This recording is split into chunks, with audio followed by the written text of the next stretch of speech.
देखिए, आज का जो लेक्चर है वो है कक्षा 10 प्रश्नावली 2 है बहुपद। उसका हम थोड़ा-सा बेसिक पढ़ेंगे। स्टार्ट से हम शुरू करने वाले हैं, ठीक है? जो भी आपने 9th में पढ़ा, वो हम वापस यहाँ पे एक बार रिपीट करने वाले हैं, ताकि आपको पूरी तरह से समझ में आ जाए, ठीक है? तो सबसे पहले यहाँ पर बहुपद क्या होता है ये नहीं पढ़ेंगे, इससे भी जो पहले वाला है कि बहुपद के पहले क्या आता है, इसका जो बेसिक है, ठीक है ना? हम यहाँ से ज़ीरो से शुरू करेंगे। कहाँ से शुरू करेंगे? ज़ीरो से। यानी इसका जो आधार है, बेस है, वहाँ से हम इसको शुरू करेंगे, ताकि आपको ये जो चैप्टर है बहुपद, ये पूरी तरह से समझ में आ जाए, ठीक है? तो हम सबसे पहले बात करते हैं चर। अब इसका तो आपने सुना होगा कि चर क्या होता है।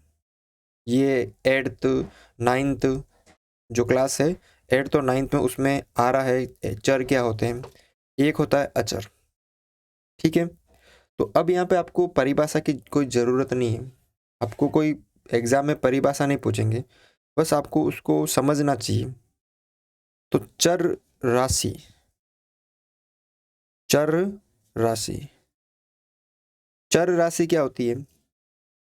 ऐसी राशि जिसका मान बदलता रहता है, अर्थात परिवर्तन होता रहता है। जैसे आपने देखा होगा कभी x का मान 2 आ जाता है, कभी x का मान 5 आ जाता है, कभी y का मान 2 आ जाता है। आपने देखा होगा समीकरण में, ठीक है ना? तो ये क्या होती है? चर राशि। आप अभी समझो इसको, जब हम इसको पूरा आगे करते जाएँगे तो आपको पीछे वाली जो है वो समझ में आ जाएगी। तो आपको बस एक सिंपल लाइन में लिखवा देता हूँ। तो आपको क्या याद रखना कि ऐसी राशि जिसका मान बदलता रहता है, अनिश्चित होता है, परिवर्तन होता है, कुछ भी याद रख सकते हो। मान बदलता है, अनिश्चित होता है, परिवर्तन होता है। उदाहरण के लिए आपने देखा होगा कभी x का मान कुछ भी आ जाता है, y का मान कुछ भी आ जाता है, z का मान, इसी तरह w, l, m, n। आपने देखा होगा कि जब हम समीकरण सरल करते हैं तो x बराबर 2 आ जाता है, कभी अगले समीकरण में x बराबर 5 आ जाता है। तो ये क्या होती है? चर राशि होती है। उसके बाद होती है दूसरी अचर। अचर राशि। अब अचर राशि का मतलब है कि ऐसी राशि जिसका मान बदलता नहीं है, निश्चित होता है, परिवर्तन नहीं होता है। इसका उल्टा ही होगा। चर का उल्टा क्या होगा? अचर। तो इसको भी हम लिख लेते हैं। तो यहाँ पर आपको याद रखना है कि ऐसी राशि जिसका मान नहीं बदलता है, निश्चित होता है या परिवर्तन नहीं होता है, वो होता है अचर राशि। एग्जाम्पल जैसे यहाँ पे उदाहरण देखिए, जैसे आपको बोल दे कि ये एक है, आपको एक लिखना है, तो एक ऐसा ही लिखोगे। 5 अगर आपको लिखना है तो 5 ऐसे लिखोगे। इनका मान कभी बदलता है? आपने कभी ऐसा सुना है कि आपको बोला 5 और आपने 4 लिख दिया? नहीं, ये 5 है तो 5 है, ये निश्चित है। इसका मान नहीं बदलता है, इसका मान परिवर्तन नहीं होता है। जैसे आपको बोला पाई लिखो, तो पाई जैसे आपको बोला वो ऐसा आएगा।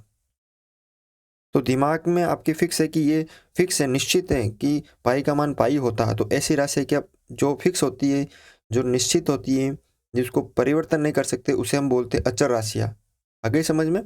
तो ये होती है चर और अचर राशियाँ, ठीक है? उसके बाद हम पढ़ेंगे घात। अब ये घात क्या होता है?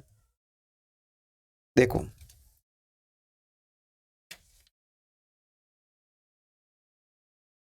जैसे आपने ऐसा देखा होगा कि इस तरह का देखा होगा। अब 2 की घात 5 बोलते इसे। क्या बोलते इसे? 2 की घात 5। 2 की घात 5। जैसे यहाँ पे 9 की घात 7, 9 की घात 7। समझ में आ गया घात? इस तरह का जो होता है उसे हम घात बोलते हैं। ये ऊपर वाले को बोलते हैं घातांक, घात का अंक। नीचे वाले को बोलते हैं आधार। यानी ये घातांक यानी घात का अंक है। ये कितना अंक है यहाँ पे? 5। यहाँ पे कितना है? 7। ये हो गया 7। अब जो हमारा मेन टॉपिक है, ठीक है, बहुपद से संबंधित, वो है यहाँ पर देखो ध्यान से। बीजीय व्यंजक या बीजगणितीय व्यंजक, आपने चर पढ़ लिया, अचर पढ़ लिया। अब ये बीजीय व्यंजक या बीजगणितीय व्यंजक क्या होता है? अगर मैं इसको लिखा हूं तो अगर आप ऐसे समझ सकते हो कि चर तथा अचर राशि के संयोजन से बीजीय व्यंजक, या आप इसे बोल सकते हैं बीज गणितीय व्यंजक बनता है। मतलब चर तथा अचर राशि के संयोजन, चर और अचर जब मिल जाते हैं तो क्या बनता है? बीजीय व्यंजक या बीज गणितीय व्यंजक बनता है। उदाहरण से आपको समझा देता हूं।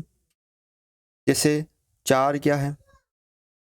ये है आपके अचर, और x क्या है? चर, और इसकी घात, तो ये क्या बन गया? बीजीय व्यंजक। इसी तरह अगर इसमें और जोड़ दे, जैसे चर, इस तरह ये क्या बन गया? एक बीजीय व्यंजक। 2x² माइनस 4x+3, ये भी क्या बन गया? एक बीजीय व्यंजक। 5x² प्लस 4x+3, ये भी क्या बन गया? एक बीजीय व्यंजक। ये सारे क्या है? बीजीय व्यंजक। तो ऐसा ऐसा आपने देखा होगा समीकरण में। बीजीय व्यंजक और समीकरण में क्या अंतर है? अगर आपको बोले कि समीकरण कैसा होता है, समीकरण, तो यहाँ पे समीकरण है। अब समीकरण जैसे ये दे रखा है बीजीय व्यंजक, बीजीय व्यंजक, अगर मैं इसके अंदर बराबर ऐड कर दूं और इसके साथ कुछ भी चर ऐड कर दूं, अगर बराबर का चिन्ह हो, चर हो, अचर हो, तो वो क्या बन जाता है? समीकरण। ध्यान रखना, ये यहाँ तक तो बीजीय व्यंजक है, लेकिन अगर मैं उसके अंदर बराबर भी ऐड कर दूं तो वो पूरा समीकरण बन जाता है। अब आप इसको बीजीय व्यंजक नहीं बोल सकते हो, इसको बोलते हो समीकरण। समीकरण का मतलब क्या है कि उसके अंदर चर आना चाहिए, अचर आना चाहिए, और क्या आना चाहिए? बराबर का चिन्ह आना चाहिए। अगर ये तीनों हैं तो वो तो समीकरण है। चर भी है, अचर भी है और बराबर है, तो ये समीकरण है। अब इसके अंदर बराबर नहीं है तो ये समीकरण नहीं है, ये बीजीय व्यंजक है। ठीक है, ये समझ में आ गया बीजीय व्यंजक?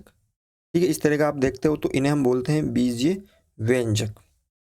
ठीक है, अब देखो यहाँ पे, ये देखो, ये जो दिख रहा है ना, ये तो समीकरण हो गया। अब यहाँ पे ये वाला,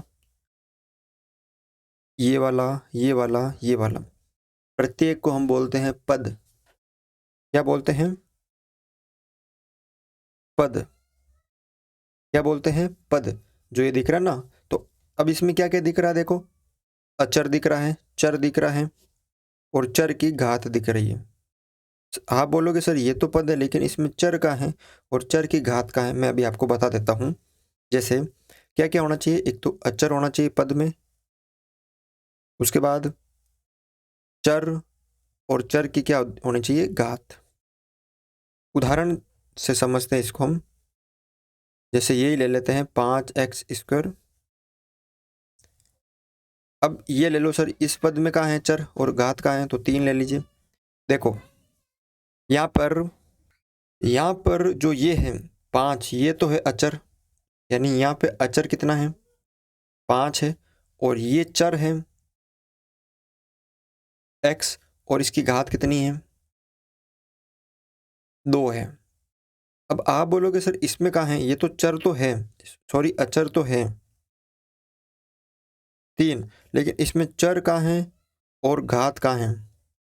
तो ध्यान से देखना कि जैसे इसको मैं ऐसे लिख सकता हूँ ना, यहाँ पे 3 गुणा x की घात 0, और जिसकी घात 0 होती है उसका मान 1 होता है, तो 1 लिख सकते हैं ना इसके साथ। ठीक है ना, तो इसमें चर हो गया x, और इसकी जो घात है वो हो गई 0, और जिसकी घात 0 होती है उसका मान 1 होता है, 1 यानी 3 एकम 3। ये हो गया पद। तो ये देखो, ये पद है, ये भी पद है। अब इसमें x की घात 1 है, तो अचर, चर, और ये, ठीक है ना, ये इस तरह आपको देखना है। पद हो गया। हमने क्या क्या पढ़ लिया? चर पढ़ लिया, अचर देख लिया, उसके बाद घात, फिर बीजीय व्यंजक या बीजगणितीय व्यंजक,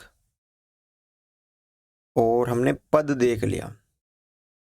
ठीक है ना? हमने ये 1 2 3 4 5 के बारे में हमने पढ़ लिया। अब हमारा जो मेन टॉपिक है वो है बहुपद। क्या है? बहुपद। यहाँ तक अगर आपको समझ में आ गया तो बहुपद भी आपको समझ में आ जाएगा। तो यहाँ पर बहुपद की हमने परिभाषा लिख दी ताकि आपको समझने में आसानी हो। क्या है कि वह बीजीय व्यंजक, हमने बीजीय व्यंजक तो पढ़ लिए कि क्या होते हैं, जिसके चर की घात पूर्ण संख्या हो। जो बीजीय व्यंजक है उसमें जो चर होता है ना, उसकी जो घात है वो कैसी हो? पूर्ण संख्या हो, तो वह बीजीय व्यंजक बहुपद कहलाता है। मतलब पूर्ण संख्या क्या होती है? 0 1 2 3 4 5, यानी 0 से शुरू होती ना तो अनंत तक, 5 6 7 8 9 10। ठीक है ना?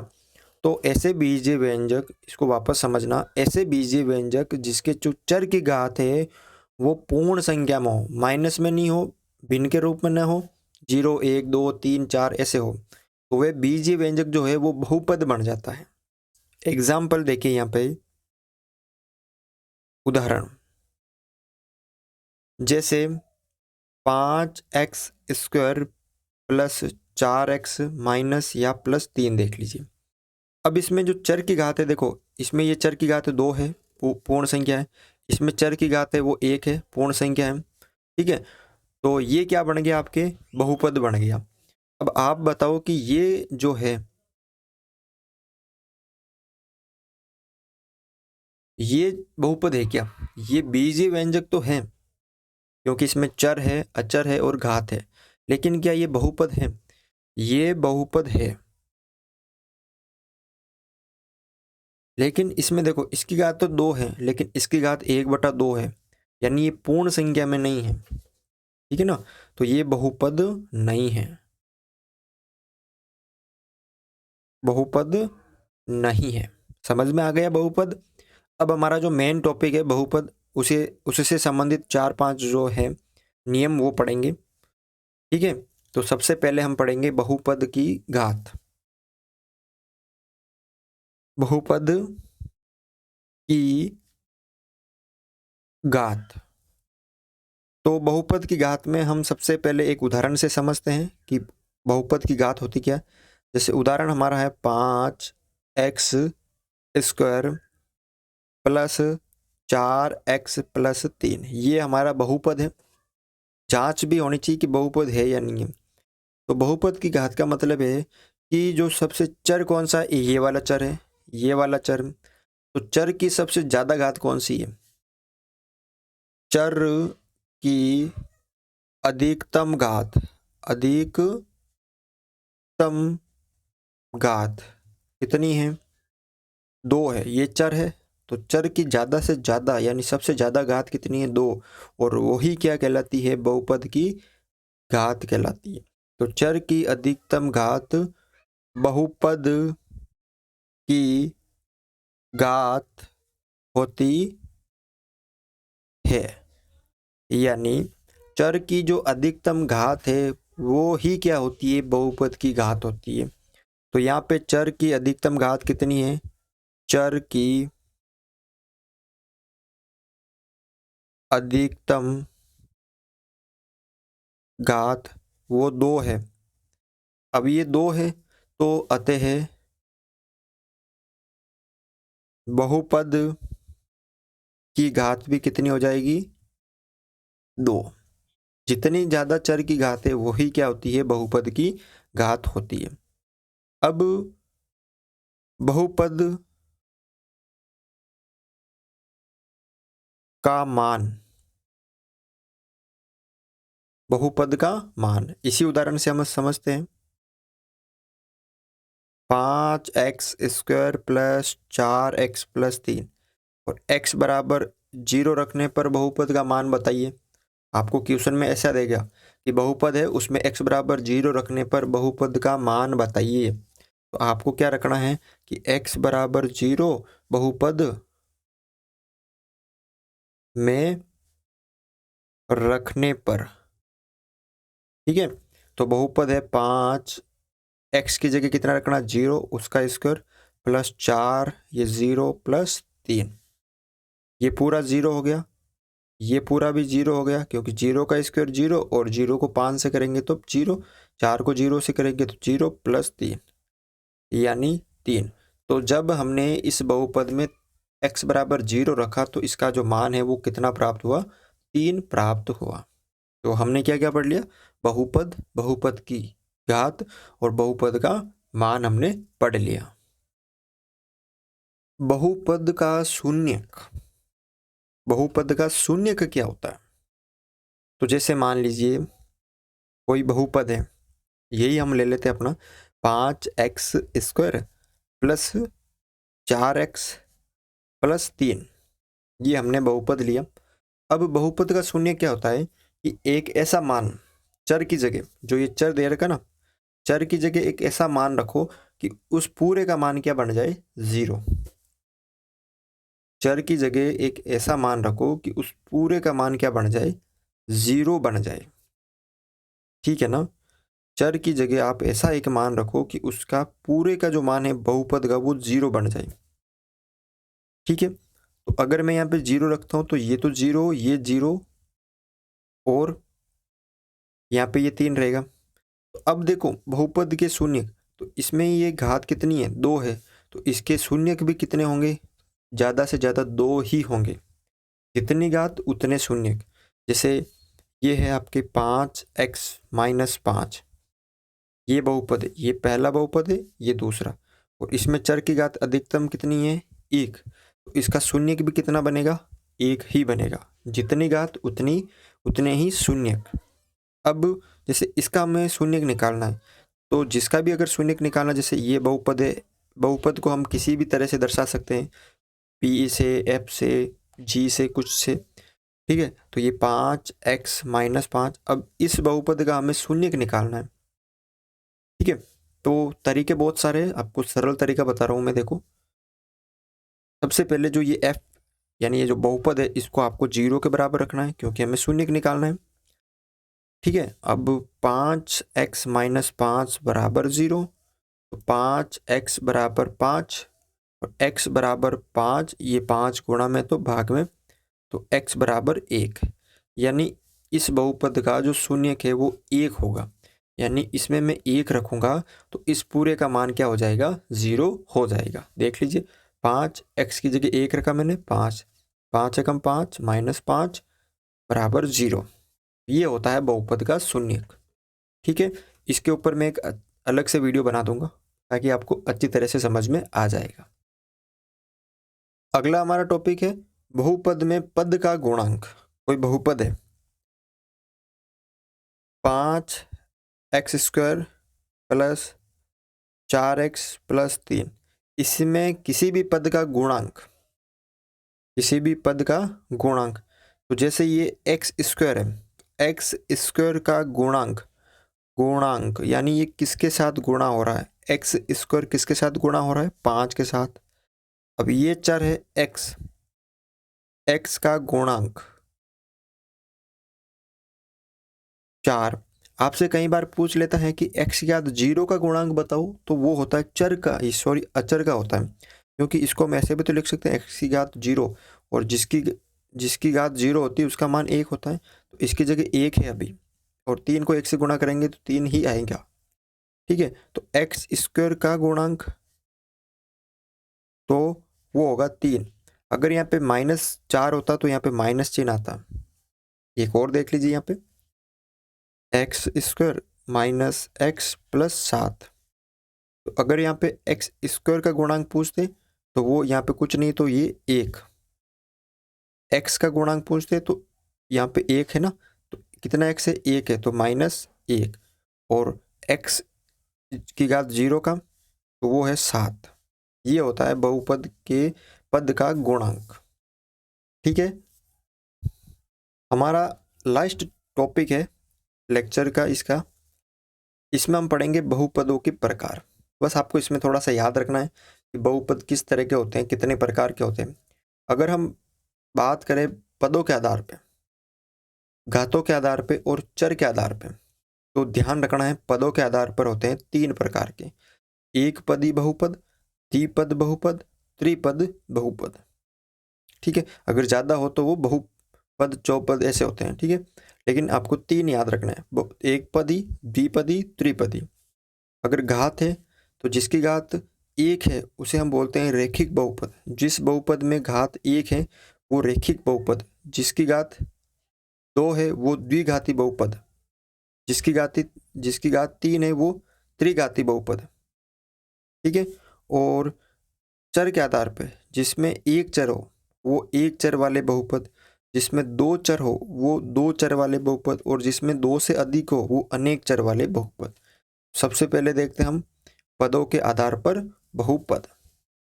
देखो, पदों के आधार पर बहुपद, पदों के आधार पर बहुपद, मैंने आपको बताया पदों के आधार पर कितने प्रकार के होते हैं, 3 प्रकार के। आपके इस क्लास 10th में आपको 3 प्रकार के याद रखने हैं। एक पदी बहुपद, कौन सा, एक पदी बहुपद, ऐसा बहुपद जिसमें सिर्फ एक पद हो, जैसे ये वाला, ये इस तरह के, ये होते हैं एक पदी। द्विपद बहुपद, ऐसा बहुपद जिसमें 2 पद हैं, a plus B, 4x plus 3, देखो ये एक और एक 2 पद, एक और एक ये 2 पद, एक और एक ये 2 पद। अगला है त्रिपद, ऐसा बहुपद जिसमें 3 पद हो, a प्लस बी प्लस सी, ये देखो 3 पद है। ये तो हो गए पद के आधार पर। अब घात के आधार पर पहला होता है रैखिक बहुपद, ऐसा बहुपद जिसमें चर की जो घात है वो 1 हो, जैसे ये देखो ये चर की अधिकतम जो घात है वो 1 है, तो ये रैखिक बहुपद, इसमें भी घात 1 है तो ये रैखिक बहुपद। ऐसा बहुपद जिसमें चर की घात 2 हो उसे हम बोलते हैं द्विघाती बहुपद, जैसे यहाँ पे चर की अधिकतम घात कितनी है, 2 है ना, तो ये हो गया आपके द्विघाती बहुपद। जिसमें चर की घात 3 हो वो त्रिघाती बहुपद, जैसे ये 3 हो गया तो ये त्रिघाती बहुपद। उसके बाद चर के आधार पर बहुपद, जिसमें सिर्फ एक चर हो, जैसे x, ये एक ही चर है तो ये एक चर वाला बहुपद। जिसमें 2 चर हो, जैसे x भी आ गया, ये दूसरा चर y भी आ गया, तो उसे हम बोलते हैं 2 चर वाला बहुपद। अनेक चर वाला बहुपद, जिसमें देखो x भी आ गया, y भी आ गया, z भी आ गया, t भी आ गया, यानी 1 से 2 से ज़्यादा, 2 वाले को तो 2 चर वाले, 1 वाले को 1 चर वाला, और 2 से ज़्यादा उसे हम अनेक चर वाला बहुपद बोलते हैं। अब आता है बहुपद का व्यापक रूप। ये थोड़ा सा आपको याद रखना है कि एक n एक्स एन, फिर plus a n-1 x n-1, plus, यहाँ प्लस माइनस कुछ भी हो सकते हैं लेकिन हम प्लस लेके ही करते हैं, a n-2 x n-2, इस तरह से आगे चलता है a n-3 x n-3, इस तरह से ये चलता रहता है। तो इस तरह को जो ये है ना, ये क्या है, बहुपद का व्यापक रूप है। यानी कहने का मतलब है जो घात है ना वो सबसे ज़्यादा, फिर कम कम कम ऐसे होती है। ठीक है, तो आज के इस लेक्चर में ये सबसे मेन जो है लेक्चर ये आपके लिए है, इसमें पूरा बेसिक है इसका।